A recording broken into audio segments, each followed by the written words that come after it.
And once you know the answer, write it down. Write down exactly what you want for your life vision, your life purpose.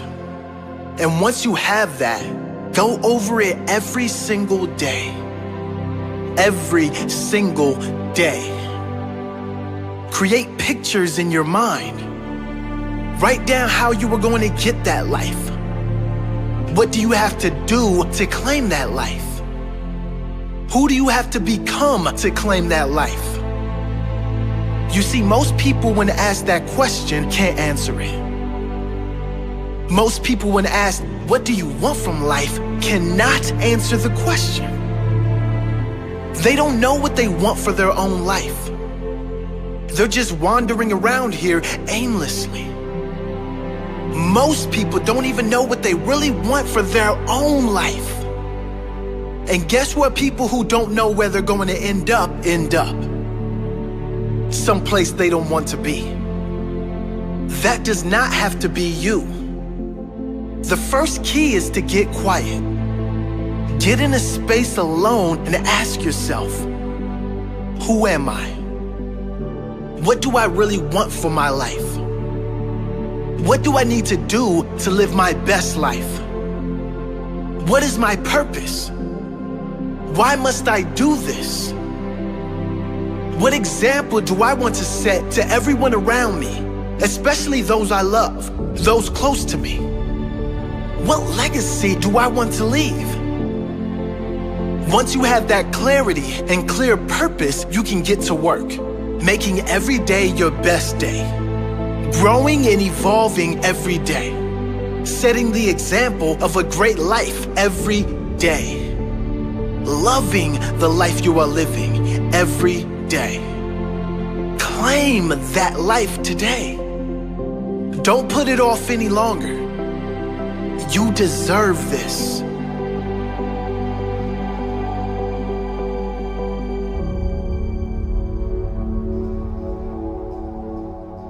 Who are you? Have you really been living the life you want to live? Or are you living the life others expect of you? Have you settled for something you don't really want just so you can fit into this world? Because it was easy? Do you change who you really are to fit in with others? I'm here to tell you that you deserve better. You deserve to live a life as yourself, to speak and live your truth, to live your fullest potential. Not only do you deserve it, but you owe it to the future generations to set that example. You owe it to this world to inspire others to follow their dream life, to live their fullest, highest expression of themselves. You can decide to conform. You can decide to fit in. That's certainly easier, certainly more comfortable. But you can also decide to live your best life while you are alive. We don't get long on this earth in these bodies. Why not make the most of it before we go out? Why not leave a lasting impression on our family, our loved ones, and future generations? Why not set the example of happiness, the example of a fully lived life, the example of love, peace, and true joy that all come from being free of opinions and just going for what you want in life? Live big, you deserve it. Live brave, others are counting on it. Live happy, live free, that's your true nature.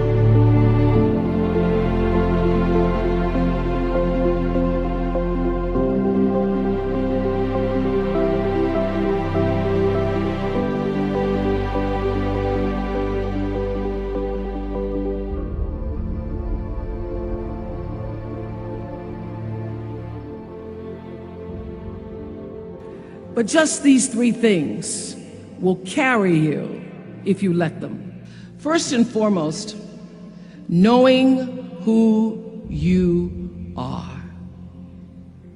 Knowing who you are. Being able to answer this question, who am I and what do I want? Understanding that because I am connected to the source of all that is possible for me. That's who I am. And what do I want? I don't want to just be successful in the world. I don't want to just make a mark or have a legacy. The answer to that question for me is I want to fulfill the highest, truest expression of myself as a human being. I want to fulfill the promise that the Creator dreamed when He dreamed the cells that made up me. What do I want? You must have some kind of vision for your life. Even if you don't know the plan, you have to have a direction in which you choose to go.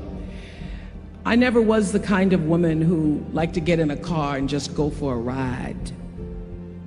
I had a boyfriend who would say, let's just go for a ride. I want to know, where are we going? Do we have a destination? Is there a plan? Or are we just riding?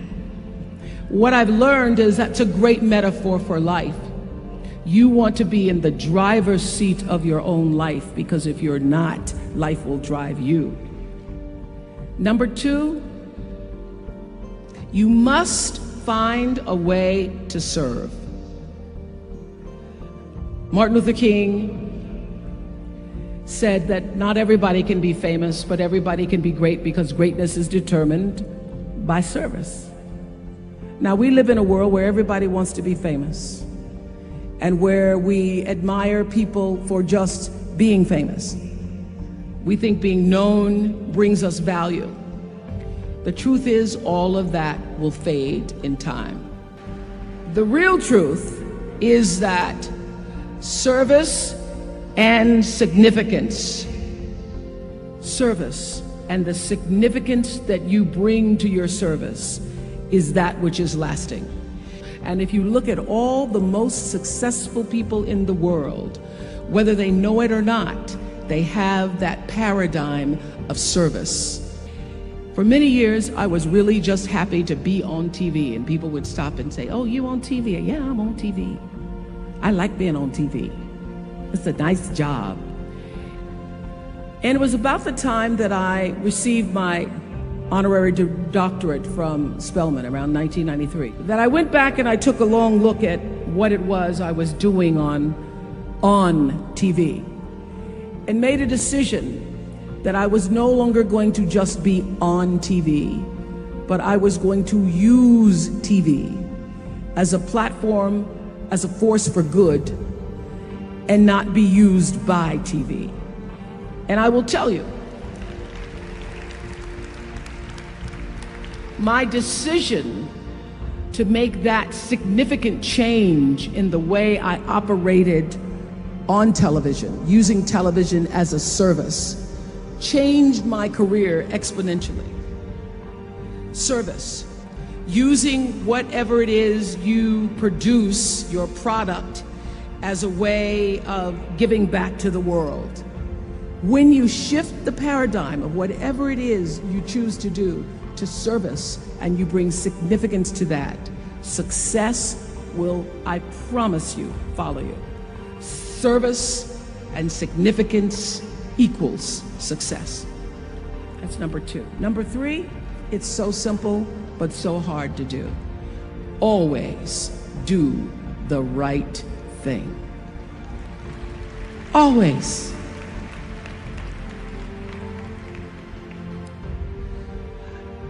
Be excellent. People notice. Think of how you notice. You go to Taco Bell, somebody gives you an extra napkin and some sauce. You notice. You want to go back to that person, because even at Taco Bell, excellence shows itself. Be excellent. Let excellence be your brand. So doing the right thing, even when nobody knows you're doing the right thing, will always bring the right thing to you. I promise you that. Why? Because the third law of motion is always at work. For every action, there's an equal and opposite reaction. That is so true in all of our lives.